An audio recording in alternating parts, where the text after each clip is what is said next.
Javën që po lëm pas, Tirana mirëpriti sesionin hapës, preludin e Kongresit Botëror të Ligjit, një nga platformat më të rëndësishme ndërkombëtare në fushën e shtetit të së drejtës, që vjen në Shqipëri dhe për të cilën Shqipëria bëhet mikpritse. Diçka e pa imagjinueshme deri disa vite më parë, sepse kjo nuk është thjesht një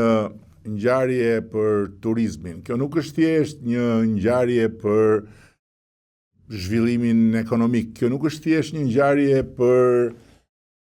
të mbledhur bashkë ekspert të një fushë apo një fushë tjetër për të folur për një sektor. Kjo është një ngjarje që përcakton një epokë që përcakton hapjen e një epoke tani më të konfirmuar nga respekti i platformës së Kongresit Botëror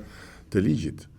që nuk do të vinte kurrë në Shqipërinë deri disa vite më parë, sepse nuk do të kishte asnjë mundësi të fliste dhe të referonte nga ky vend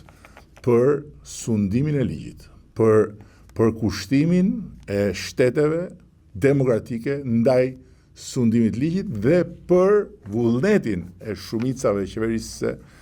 për të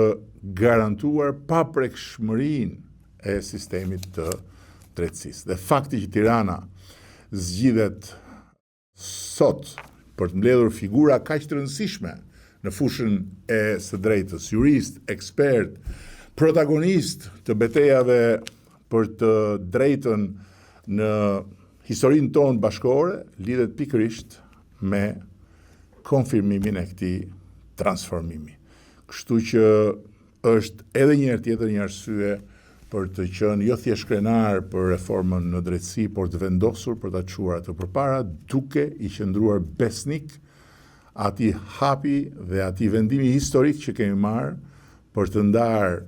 politikën nga drejtësia, për të ndarë pushtetin ekzekutiv dhe legjislativ nga pushteti i drejtësisë dhe për t'ja dorëzuar shpatën e drejtësisë zonjës së drejtësisë, e cila ka nevojë në Shqipëri të mbështetet, të ndihmohet, të mirë kuptohet në një proces ku jo vetëm shpata, po edhe sytë e mbyllur dhe peshorja për të qenë e barabartë dhe e drejtë me të gjithë janë pjesë e kësaj përpjekje të madhe dhe të